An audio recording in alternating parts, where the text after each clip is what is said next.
Bonjour, bienvenue au webinaire de ce mercredi 27 mai, intitulé « Les collaborations intersectorielles et l'action en partenariat, comment ça marche? Un survol du manuel ». Mon nom est Nathalie Boivin, je suis agente des communications et de mobilisation des connaissances pour la Société Santé en français et il me fait plaisir d'être l'animatrice de ce webinaire. Pour commencer, quelques mots sur la Société Santé en français. Alors, la Société Santé en français est un mouvement national mobilisateur qui, par la force de ses 16 réseaux provinciaux, territoriaux et régionaux, a pour objectif de promouvoir le développement de la santé en français des communautés francophones et acadiennes vivant en situation de minorité linguistique au Canada. 2 séries de webinaires sont offerts. Un portant sur les découvertes, faisant découvrir, comme son nom l'indique, des initiatives. Une deuxième série portant sur le développement professionnel. Le webinaire d'aujourd'hui se situe dans la deuxième série, soit le développement professionnel. Les objectifs des webinaires sont au nombre de 3. D'abord, offrir un meilleur accès aux nouvelles connaissances. Ensuite, faciliter la prise de décision éclairée par les données probantes. Et finalement, favoriser les interactions entre producteurs et utilisateurs de connaissances. La description du webinaire d'aujourd'hui était incluse dans le formulaire d'inscription. Je vais cependant reprendre quelques éléments pour vous rappeler que le webinaire d'aujourd'hui invite à découvrir le manuel « Les collaborations intersectorielles et l'action en partenariat, comment ça marche », en décrivant dans un premier temps ces sections, puis en fournissant des illustrations tirées d'études récentes et en vous proposant des outils d'aide à la pratique sur le terrain. Maintenant, quelques mots concernant notre conférencière du jour, Mme Angèle Bilodeau. Alors, Angèle Bilodeau, PhD, est professeure-chercheur titulaire au département de médecine sociale et préventive de l'École de santé publique de l'Université de Montréal.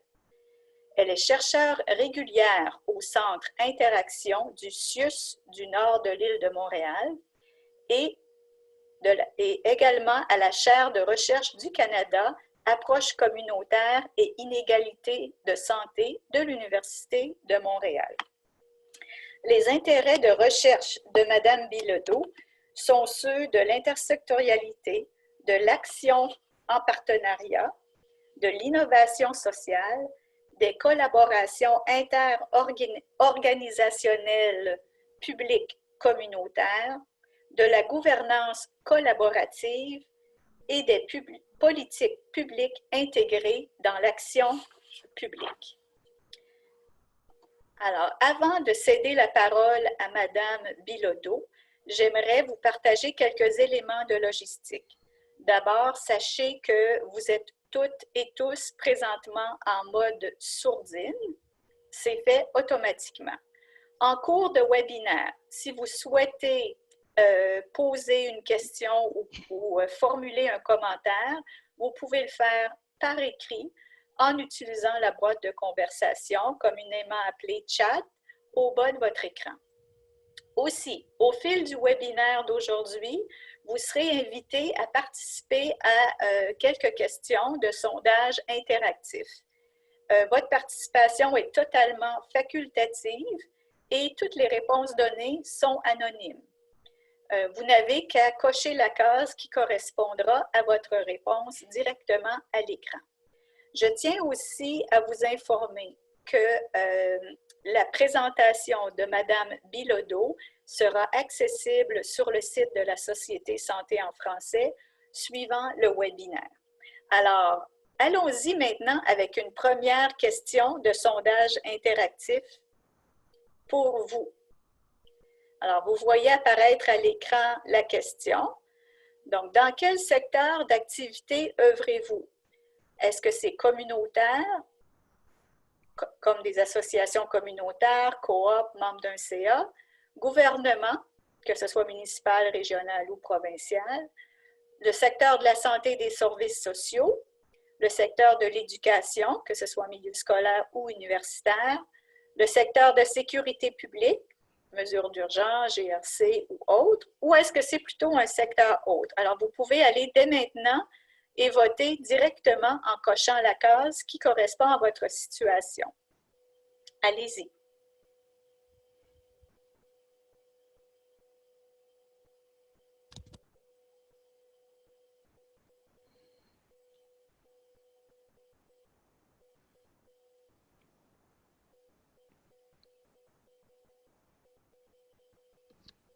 Alors, maintenant, c'est très intéressant de voir apparaître vos réponses.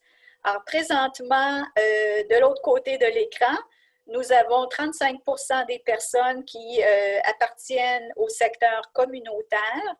40% de vous faites partie du secteur de la santé et des services sociaux. 15% du monde de l'éducation. Et finalement, 10% de vous décrivez comme étant du secteur autre. La deuxième question était, avez-vous téléchargé le manuel Les collaborations intersectorielles avant le webinaire? Et on voit parmi les réponses, 40% d'entre vous sont allés télécharger le document. Alors, merci beaucoup. Ce n'était pas plus compliqué que ça. Le premier sondage interactif est fermé. Et maintenant, je vais cesser le partage de mon écran et je vais inviter notre conférencière du jour, Mme Angèle Bilodeau, à procéder avec sa présentation. C'est à vous, Mme Bilodeau. Merci.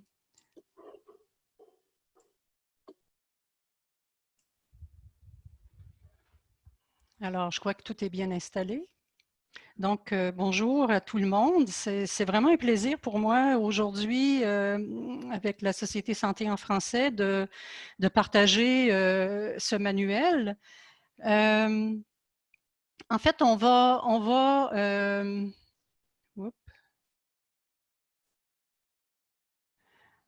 OK. Donc, le plan de la présentation du webinaire, en fait, c'est assez simple. On va partager les 6 aspects du manuel, puis s'il reste un petit moment, on pourra échanger, je pourrais vous communiquer des utilisations ou pourquoi on l'a fait, ce manuel-là, et aussi des informations sur des formations qui existent où le manuel est intégré. Alors, donc, une brève présentation, pourquoi on a fait ce manuel-là. D'abord parce que la première version de 2003, le partenariat Comment ça marche, était encore un outil de référence dans le réseau de la santé et des services sociaux, dans le réseau municipal, en santé publique, en travail social, en enseignement. Alors, on a eu des demandes pour le refaire, le mettre à niveau. Et c'est pour ça qu'on a fait l'édition de 2019.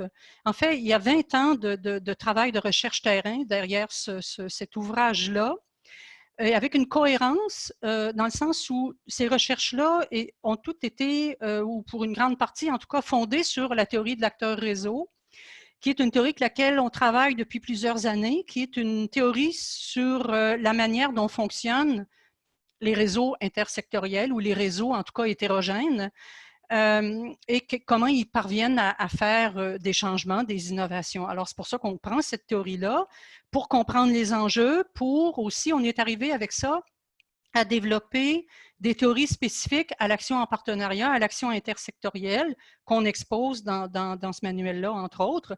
Et c'est donc un outil de formation, un outil qui est centré sur le développement des compétences et, paradoxalement, il y a beaucoup d'écrits sur l'intersectorialité, mais peu d'écrits sur des compétences que ça prend pour le faire.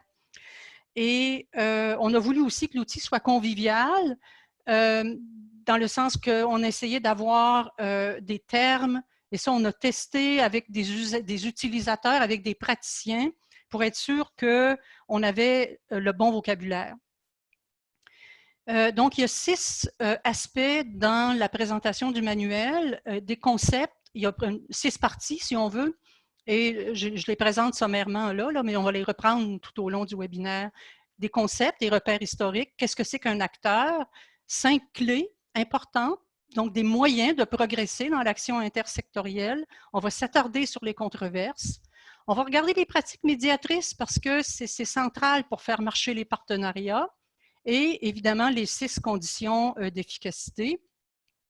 Et dans ce manuel-là, on met l'accent beaucoup sur comment on produit des nouvelles connaissances, des visions renouvelées du travail, en fait, ou des problèmes et des solutions. Donc, le débat d'idées, toutes les choses qu'on a mis dans ce livre-là, ce sont des choses qui visent, qui travaillent autour du renouvellement des rôles, du renouvellement des relations parmi les acteurs pour arriver à faire des actions novatrices. Alors, première partie sur les repères, là, un peu historique de ces concepts-là.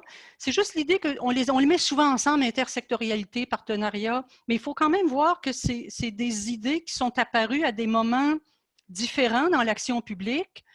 Par exemple, la notion de partenariat qui existait beaucoup déjà dans le monde privé, mais dans le domaine de l'action publique, on l'a vu apparaître surtout au début des années 70, quand on a, disons, remis en question beaucoup le modèle technocratique, le modèle centralisateur du travail des États, et qu'on a voulu on a voulu introduire, si on veut, une démocratisation de la décision et aussi une amélioration des pratiques. Et là, on a eu tout un vocabulaire et tout un courant autour des approches participatives, des approches adaptatives de la planification publique. Et là, bien évidemment, on parle de pluralité des formes de connaissances. Il n'y a pas que les connaissances scientifiques, il y a l'expérience, tout ça. Il y a les divergences d'intérêts qu'on négligeait de regarder, mais que là, on veut faire valoir. La multiplicité des situations, il n'y a pas un contexte pareil. Et que la décision est un processus de négociation. Et donc, ça a entraîné beaucoup l'ouverture à la participation, la consultation. Aujourd'hui, la consultation fait partie de l'élaboration des grandes politiques. Et l'enjeu, à ce moment-là, et c'est encore un enjeu actuel, qui décide pour qui, hein, dans le choix des priorités et des interventions? Quelle est la place des experts, des groupes d'intérêt, des communautés, des organismes, des citoyens, par rapport aux planificateurs, aux bailleurs de fonds, dans les décisions qui sont prises. Bon, l'intersectorialité est apparue, je dirais, plus début des années 80. Et là, on parlait, parce qu'on avait évidemment des systèmes publics en silo qui ne permettaient pas de répondre à beaucoup de questions complexes. Alors, on a parlé d'intersectorialité beaucoup disons, pour l'idée de pouvoir répondre de manière plus adéquate aux problèmes complexes. Donc, on a travaillé à l'idée de surmonter les barrières administratives, les barrières politiques entre les secteurs de l'action publique. Et là, quand on parle de secteurs, on parle des secteurs d'intervention, comme bon, tantôt vous avez identifié dans quel secteur vous étiez. Là. Bon, ben c'est ça, l'éducation, le logement. On a aussi des secteurs en termes de population cible, les jeunes, les aînés, bon. Mais il y a aussi les grandes sphères de la société, le public, le privé, l'associatif et beaucoup de secteurs hybrides de plus en plus avec la philanthropie privée qui, disons, essaie d'avoir une mission publique, mais avec des fonds privés. Et évidemment aussi, l'intersectoriel s'intéresse aux collaborations sur l'horizontale entre des secteurs, mais aussi sur le vertical, entre des paliers d'action entre le central, les régions et le palier local.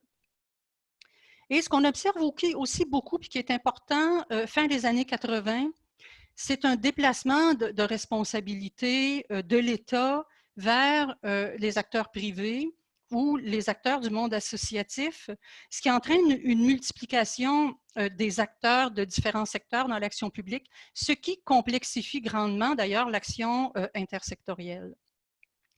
Et en fait, ça amène à concevoir l'action publique, pas seulement comme l'action de l'État, mais en fait comme l'action d'un ensemble d'acteurs qui sont hétérogènes et comme une action collective, en fait, portée par ces réseaux hétérogènes. Et je pense que pour illustrer, pour qu'on voit bien comment je pourrais dire, la forte teneur que cela représente quand on regarde même présentement la situation des ressources d'hébergement qui concernent les aînés. On a du privé, on a des ressources qui sont en mode associatif, surtout pour le maintien à domicile. Bon, donc, c'est vraiment un amalgame de toutes sortes d'intérêts qui sont très difficiles à faire converger.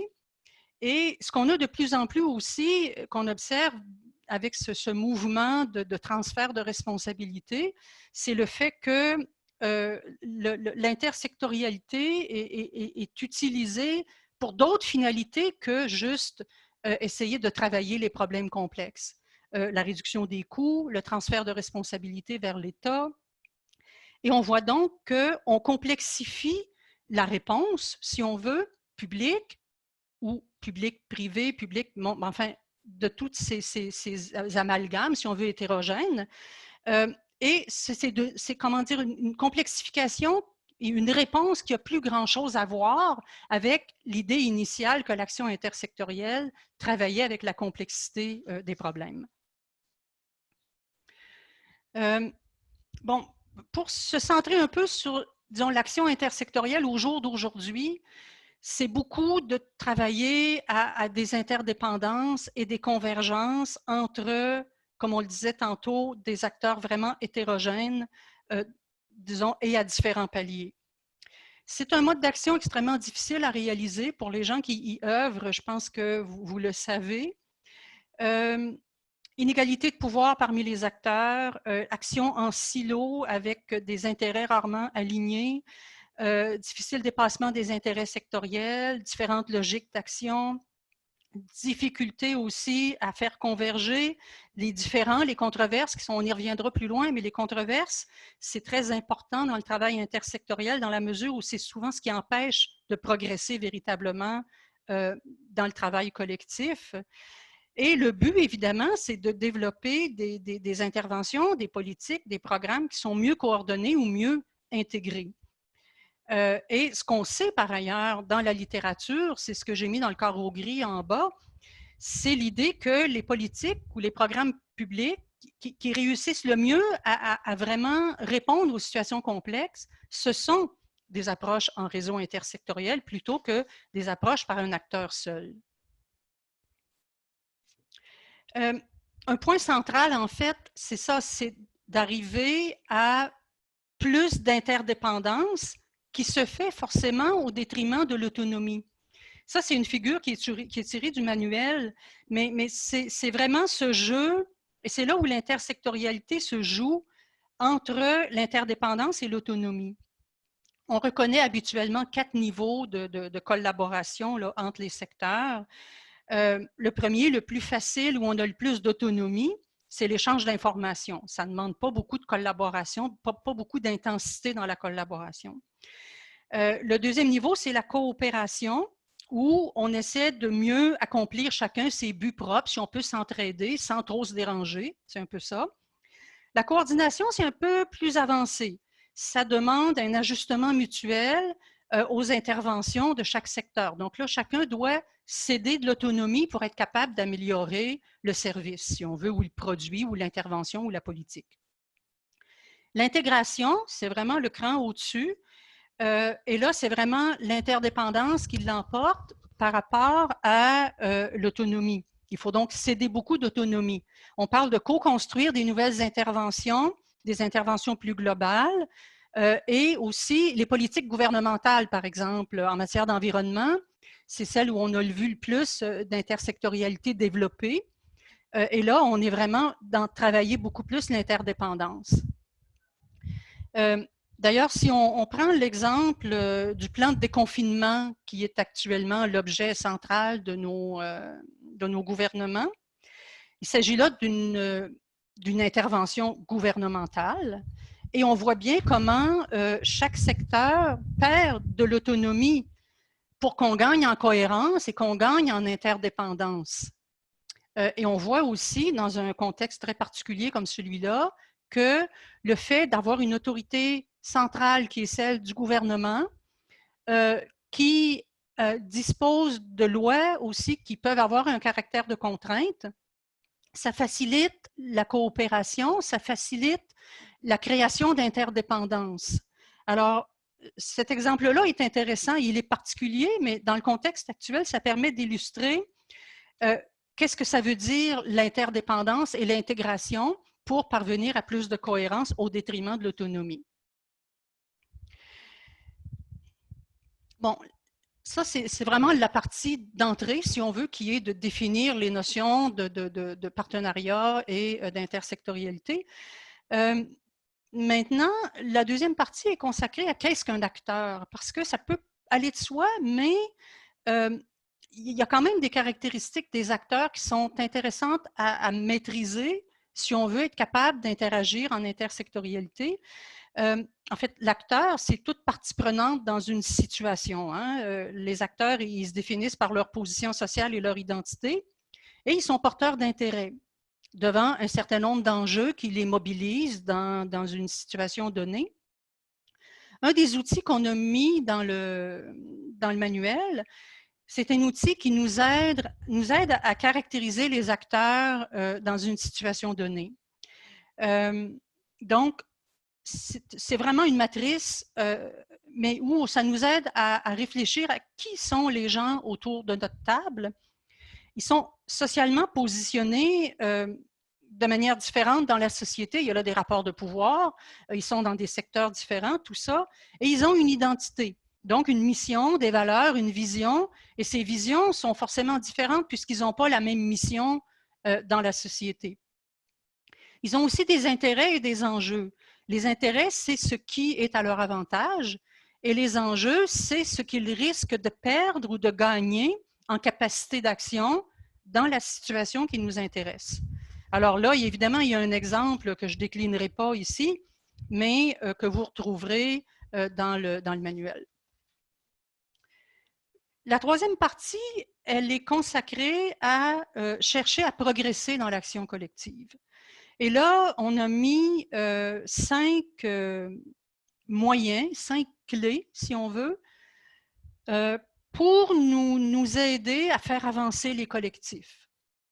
Bon, le premier, composer un partenariat représentatif.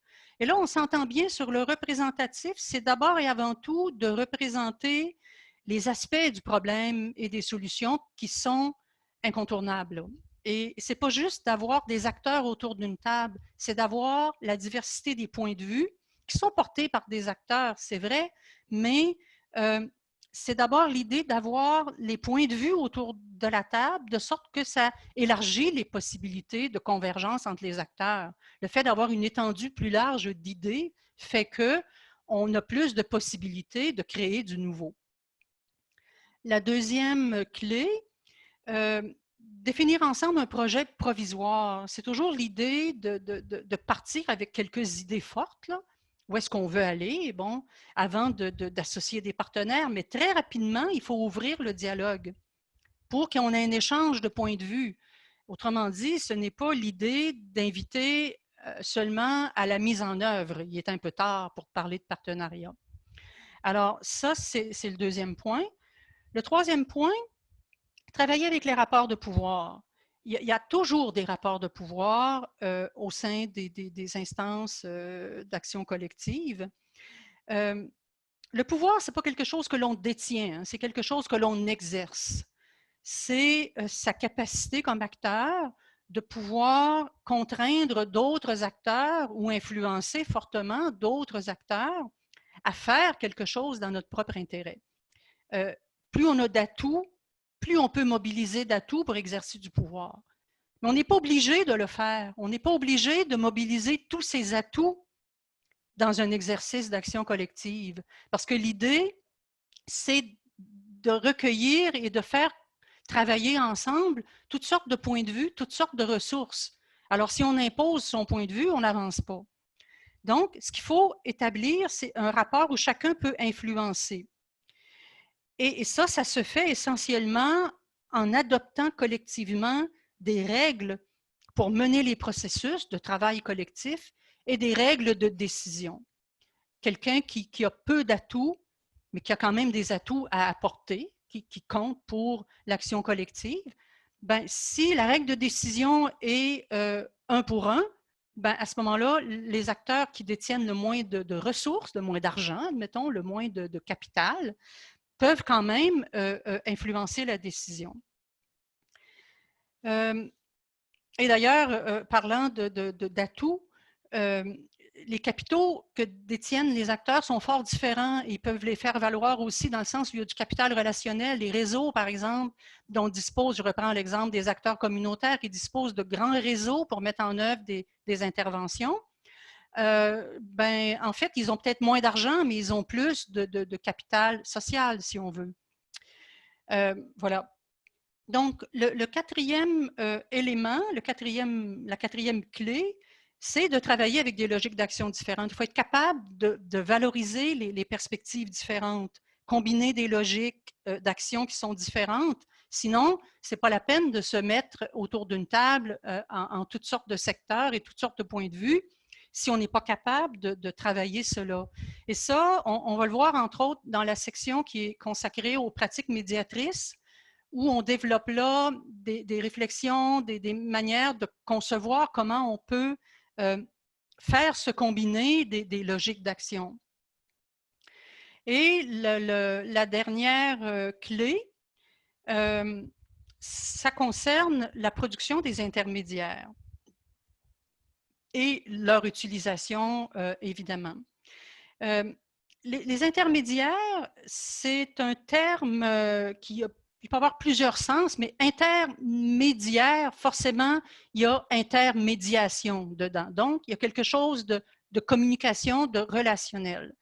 Et ce qu'on entend par les intermédiaires ici, ce sont des écrits, si on veut, des documents, des mémoires, des rapports, des documents informatiques, n'importe quoi qui va encapsuler des idées d'un collectif d'action. Parce que le premier travail dans un collectif d'action, c'est d'abord de s'entendre entre soi avant de se représenter envers les autres et de dire voilà où nous voulons aller, voulez-vous venir avec nous? Voulez-vous vous associer, injecter des ressources, etc. Alors, donc, l'idée de produire des intermédiaires, c'est une grande activité des réseaux d'action collective. D'abord pour se solidifier à l'interne et aussi pour se représenter, pour promouvoir et solliciter le rallongement de son réseau d'acteurs. Et on pense par exemple à tout le travail, je pense à Montréal, aux tables de quartier qu'on a étudié beaucoup. Dans les tables de quartier, lorsqu'elles veulent, par exemple, collaborer avec l'arrondissement, avec les municipalités, elles doivent se représenter et c'est une façon efficace, en fait, de communiquer et de, éventuellement, s'associer des partenaires. Bon, maintenant, les controverses, on en a parlé un petit peu tantôt. Évidemment, les controverses, c'est très important dans la progression de l'action intersectorielle, dans la production, dans la progression du travail collectif et dans ce que le collectif finira par réaliser, c'est-à-dire quelque chose de, disons, de moins important ou quelque chose qui a le plus d'ampleur. Il ne faut pas considérer que tous les désaccords au sein d'un collectif d'acteurs sont des controverses. Les controverses, c'est vraiment un débat qui est argumenté autour de positions divergentes sur une question. Ce n'est pas juste de ne pas être d'accord, c'est l'idée de débattre et d'amener des idées sur la table. Et donc, pour progresser dans l'action collective, il faut trouver une issue qui est suffisante pour faire une action qui est substantielle. Alors, et éviter les controverses en réduisant l'action à ce qui semble faire un accord parmi les acteurs, mais qui est tout petit, ben, ce n'est pas une façon de faire progresser l'action collective. Parce que ça coûte cher, l'action intersectorielle, et on doit donc être capable de progresser vers quelque chose qui a aussi une certaine substance. Et donc, c'est pour ça que dans le manuel, on ne parle pas, en fait, on le mentionne là, mais par exemple, s'en tenir à la position de l'acteur qui est en pouvoir, ce n'est pas une façon non plus. Ou s'en tenir au consensus minimum, ce n'est pas forcément une façon non plus. Alors, on les nomme, mais on ne les élabore pas. Et on amène le lecteur vers 3 moyens de faire évoluer les controverses. Le premier moyen, on va le voir sur la diapo qui suit, c'est le portrait des controverses. Ça permet d'identifier les points de mésentente et de savoir exactement quel argument, parce que des fois, dans des mésententes, dans des controverses, il y a 2, 3 affaires mêlées.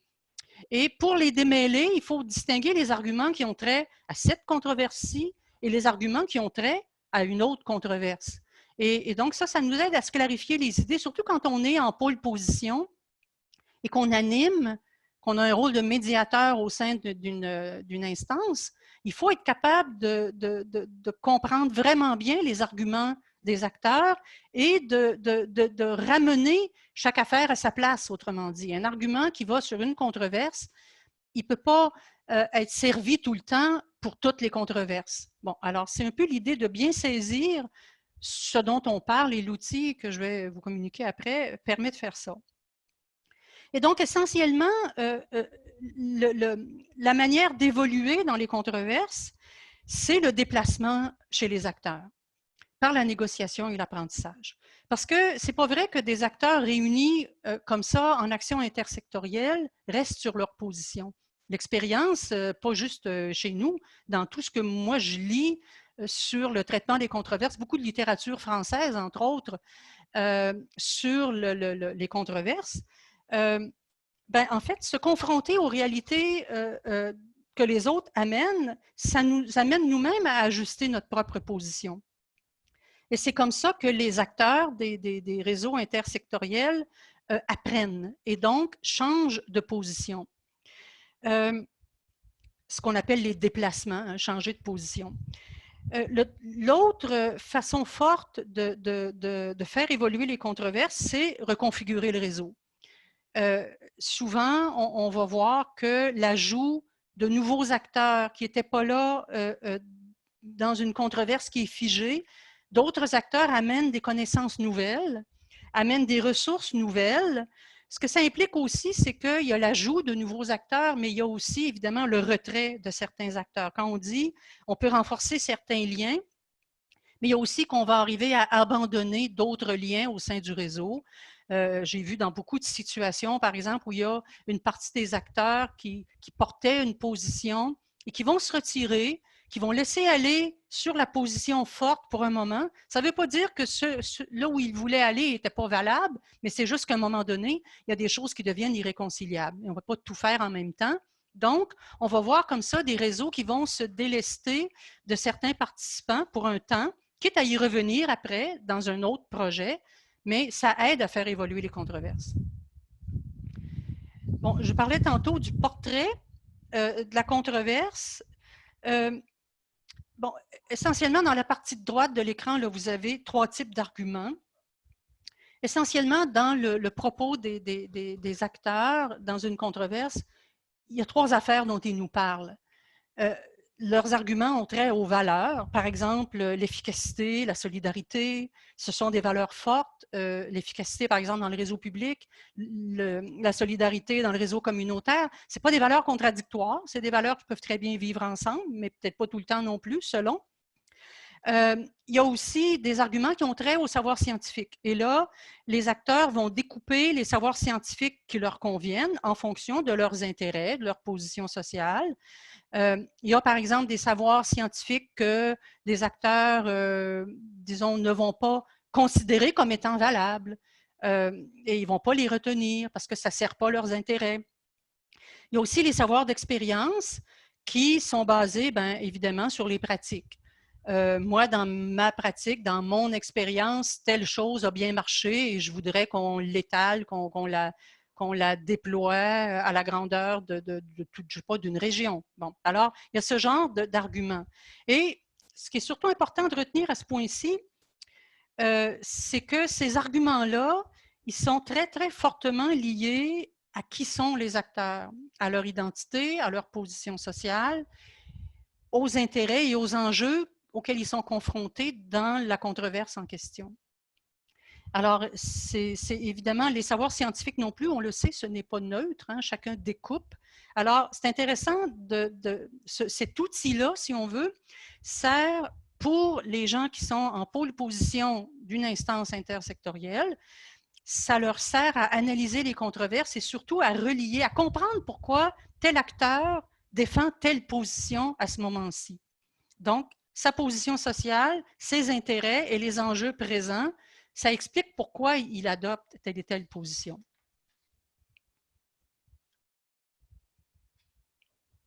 Alors, vous êtes invité à vous prononcer si vous avez rencontré des controverses dans votre pratique.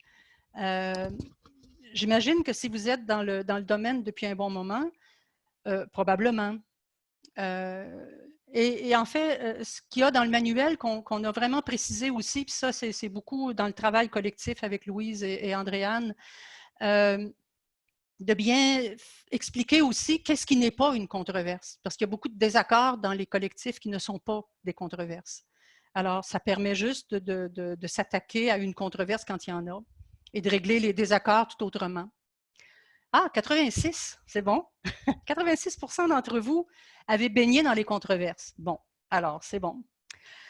Donc, vous avez bien saisi, je pense, ce dont je vous ai entretenu sur la controverse.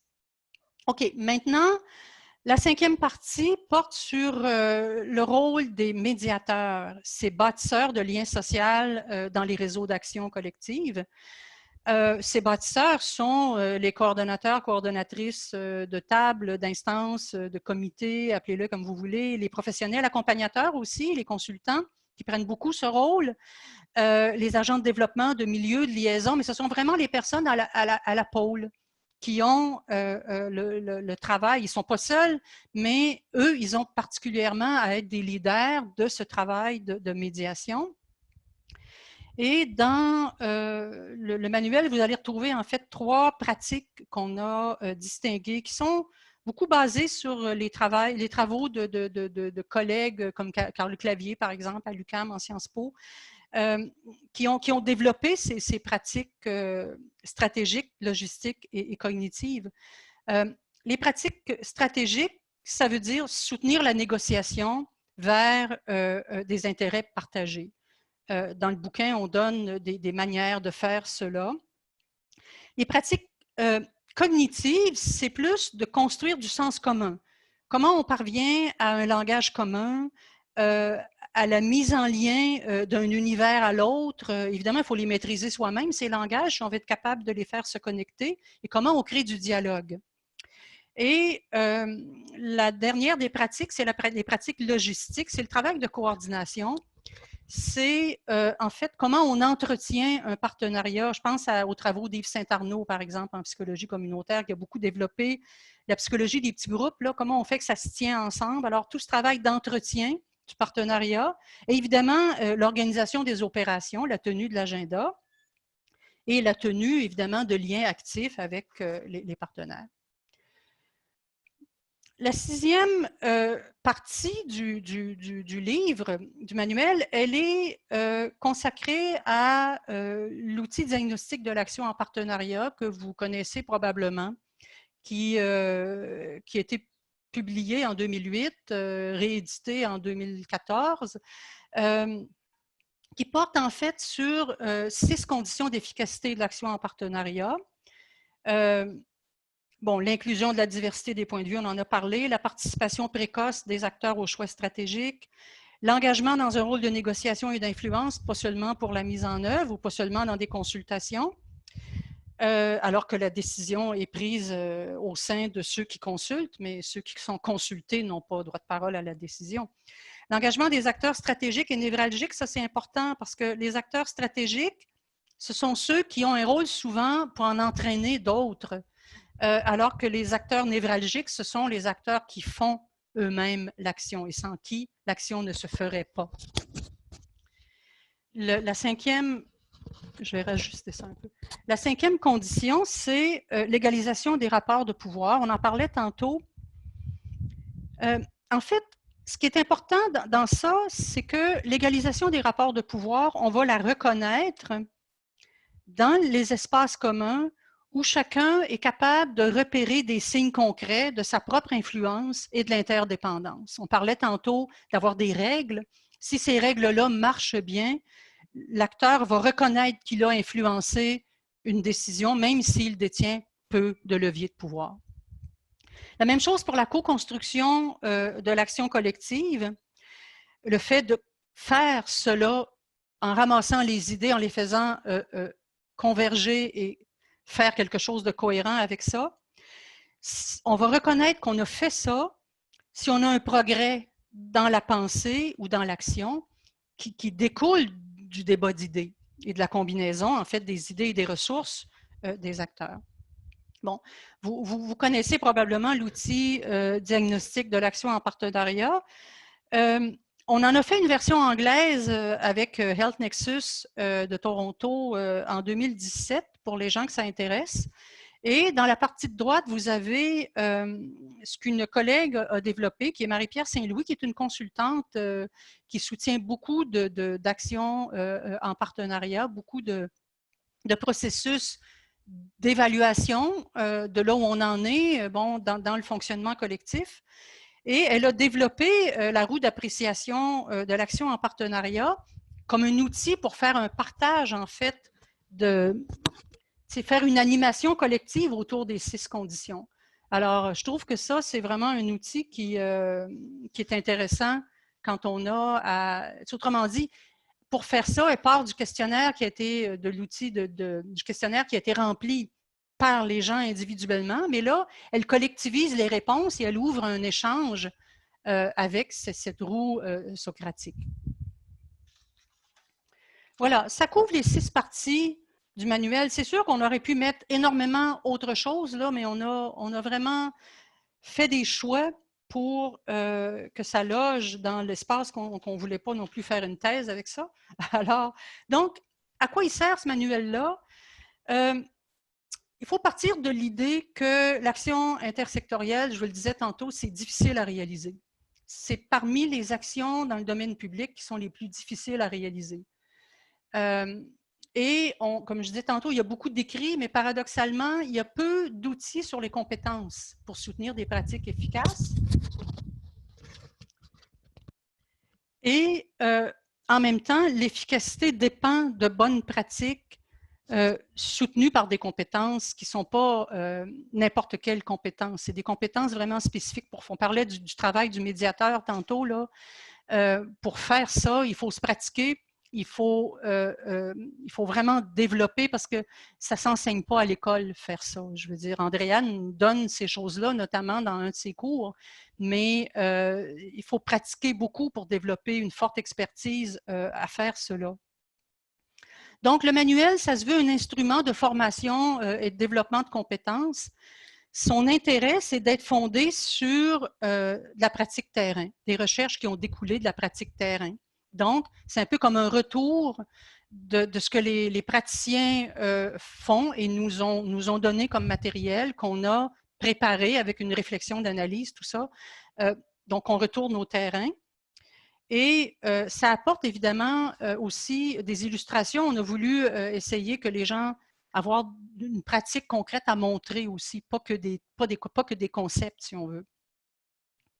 Et pour terminer, je voulais juste dire aussi que s'il y a des gens parmi vous qui veulent poursuivre plus disons, approfondi leur réflexion sur ça, ce manuel-là, il est intégré dans les cours, entre autres les cours que donne Louise à l'École de santé publique, le cours en ligne que je donne aussi, les cours qu'Andréane donne, les deux cours en service social utilisent aussi ce matériel-là. Il y a l'école d'été Arima, orchestrer l'action intersectorielle, qui va être en fait reprise en 2021. Cette année, on ne la fait pas en juin parce qu'on ne peut pas réunir les gens en présence à cause de la pandémie, donc on a décidé de ne pas la donner. Mais elle va être certainement reprise, à moins que, évidemment, mais bref, en tout cas, pour le moment, on pense qu'en 2021, à l'été, on pourra avoir une école d'été de santé publique sur orchestrer l'action intersectorielle. Là. Et il y a aussi une plateforme interactive que Dina White développe avec le partenariat ARIMA, là, dans lequel d'ailleurs Société Santé en français fait partie. Qui s'appelle des réseaux en mouvement, qui va, en fait, c'est un peu comme une base de formation sur le travail en partenariat, le travail intersectoriel, et le manuel va être une partie de cette plateforme-là en ligne. Voilà, alors ça fait le tour de ce qu'il y a dans ce livre en 45 minutes.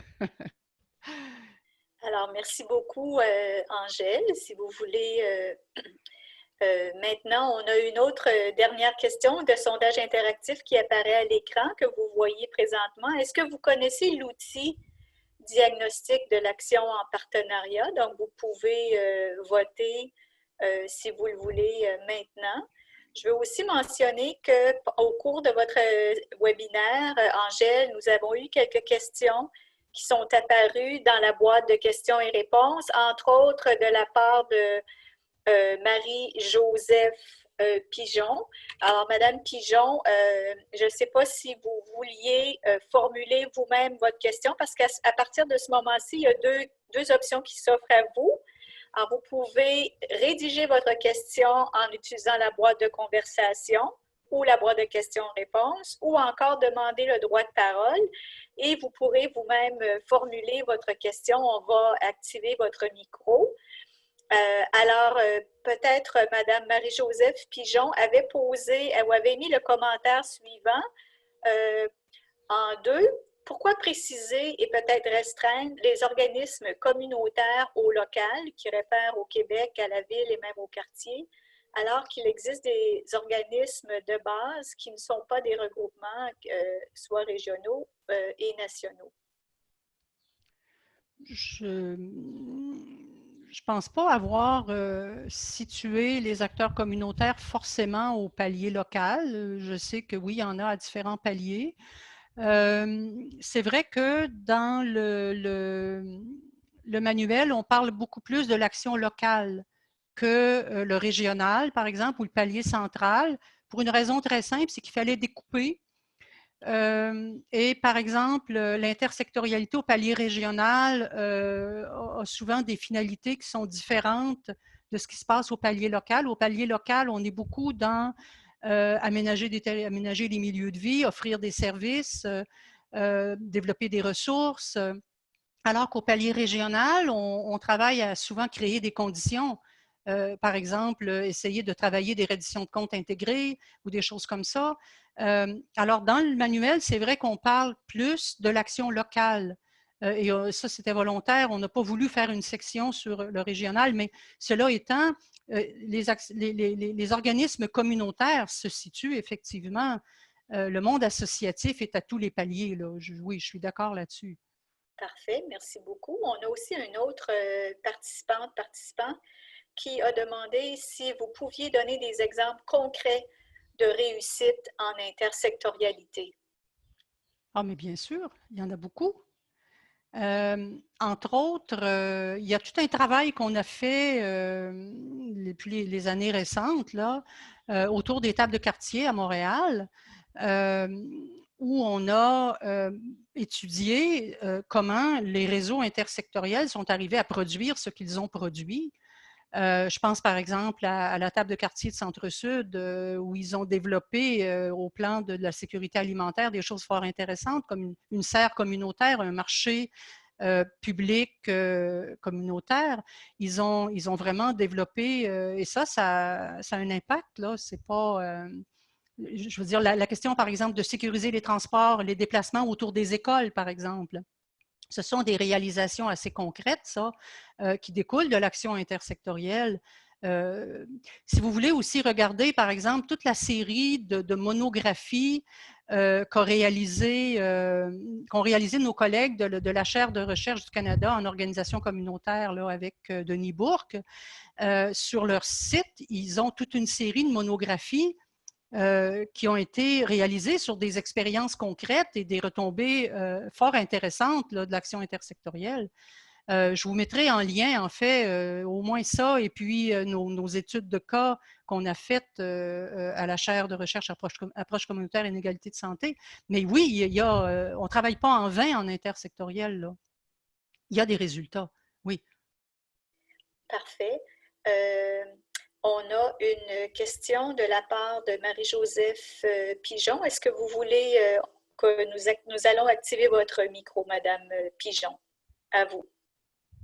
Oui, merci. En fait, je voulais réagir. Ma question était vraiment qu'il y a des organismes de base qui sont aussi régionaux. Mon organisme, le CEP, le Service d'entraide passerelle, qui existe depuis 50 ans, est un organisme de base régional. Quand on fait de l'action collective, des partenariats intersectoriels, ce n'est pas juste pour la reddition de comptes, c'est pour donner des services, effectivement.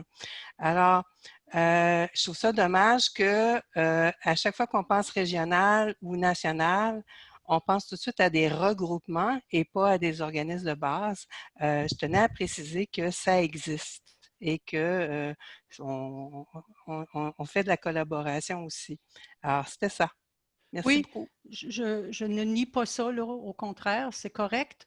C'est juste l'idée que dans l'intersectoriel au palier régional, un organisme comme le vôtre va être présent dans des projets, peu importe lesquels, là.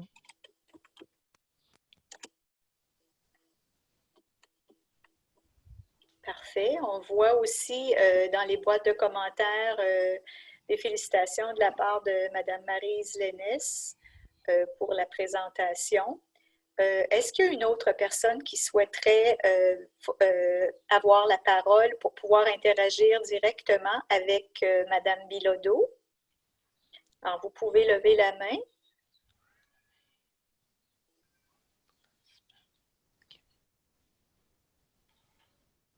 Alors, je vois que oui, allez-y, madame.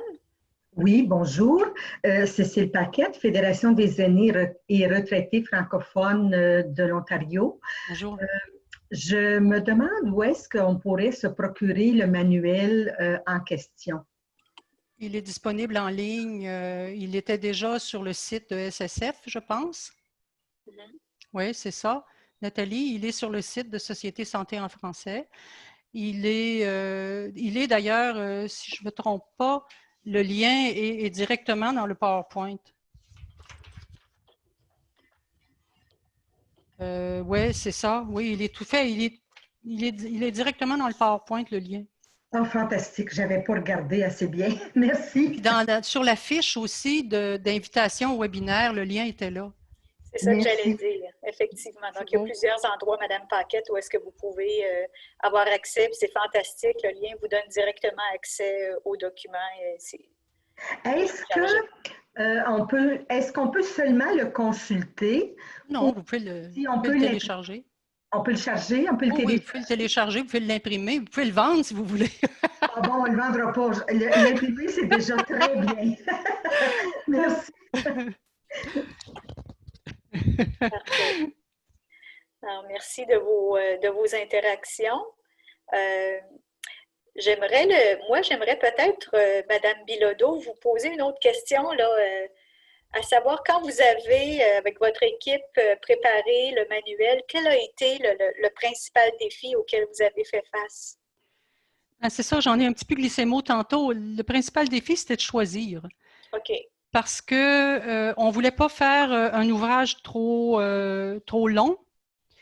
On voulait le concentrer sur… quand je disais tantôt, par exemple, on ne voulait pas aborder aussi le palier régional ou les relations entre le régional, le palier local et le régional et le palier central, parce que c'est beaucoup trop de matériel pour, disons, le volume qu'on voulait produire.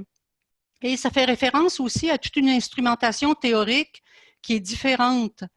Et là, on voulait se concentrer aussi autour de la théorie de l'acteur réseau, qui a été beaucoup utilisée pour travailler ce qu'on a mis dans le manuel. On n'a pas mis non plus, par exemple, toute une portion qui porte sur la production des effets. Parce que les dernières années, on a beaucoup développé de choses sur à quels effets on arrive et comment on arrive à les produire, ces effets. Et là, ça aurait été une toute autre section aussi du manuel. Alors, on a fait des choix et je dirais que c'est l'aspect le plus difficile qu'on a eu à faire. Après qu'on a eu découpé, là, après, c'était correct. Parfait. Merci. Vous avez eu des questions, les participantes et participants, vous avez eu quelques questions en cours de présentation de notre conférencière aujourd'hui. Par exemple, 88% d'entre vous avez répondu que vous étiez impliqués dans l'action intersectorielle, donc c'est très, très élevé. Par rapport aux intermédiaires, 73% d'entre vous avez indiqué que vous avez travaillé avec des intermédiaires. Au niveau des controverses, le oui était pour le 86%. Donc, c'est quand même plusieurs d'entre vous qui avaient fait face à des controverses. Puis justement, j'aurais le goût, Madame Bilodeau, de vous lancer la question. Dans le manuel, vous accordez une bonne place aux controverses. Vous en avez parlé tout à l'heure, mais pourquoi cette place accordée aux controverses? J'en parlais un peu tantôt, c'est ça, c'est lié au fait que les controverses, ça demeure avec je dirais, le manque de ressources qui est toujours le problème de fond des instances intersectorielles aussi, là. Mais les controverses, c'est un frein important à progresser dans l'action intersectorielle. Donc, c'est pour ça que on a vraiment accordé cette importance-là aux controverses. Parce qu'il faut apprendre à les travailler.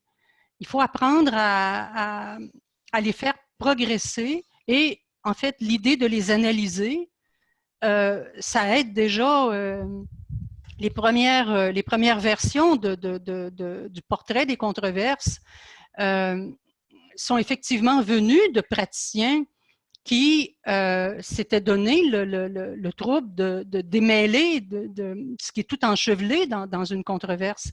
Et c'est comme ça qu'on a vu que ça les aidait à faire progresser leur action collective. Donc, j'en ai fait un outil, en fait. Mais au départ, c'est le terrain qui a montré comment on les travaillait, les controverses. Parce qu'autrement, il y a beaucoup d'instances intersectorielles qui fonctionnent au minimum. Hein.